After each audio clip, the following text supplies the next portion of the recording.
Okay guys, ito na. Nakabit na natin yung fittings, no, kung saan natin ilalagay yung gadget natin. So makita nyo nasa intake manifold yung fittings. Then yan ang magiging inlet ng ating power up fuel combustor, no. So guys, dense oxygen na ang papasok dyan, hindi ordinaryong hangin, no, oxygen. So para kang naka naka-turbo. So guys, i-explain na natin ng konti, no, bakit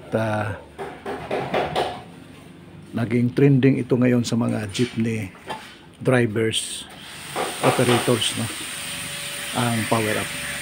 Kasi ito yung solusyon sa smoke belching. That's number one guys, no. Bakit?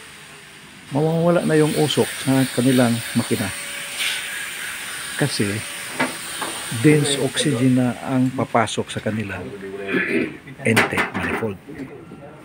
So ayan guys, no.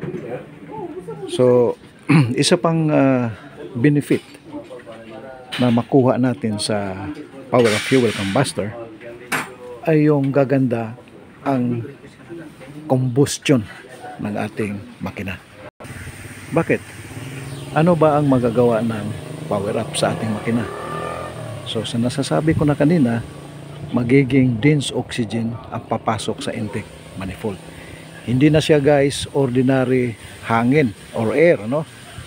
So oxygen, pag oxygen ang papasok sa ating combustion guys, sigurado yan gaganda ang combustion.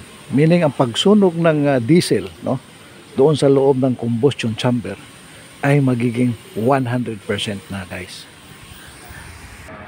So pag 100% ang sunog ng ating diesel fuel, ang usok niyan guys, no, ang exhaust gas na lalabas sa ating pipe, no, ay malinis na.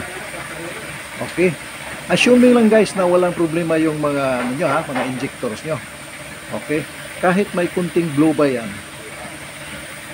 gaganda pa rin ang kanyang resulta. Okay? So, sige guys, no?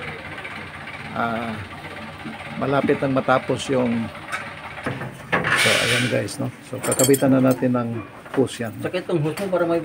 So, saan ba ang ating power up? Yun. So, yun ang gadget guys, no? So, kakabit na natin yan. Then, panda rin natin para makita natin ang resulta. So, for now, steady lang muna kayo dyan, ha?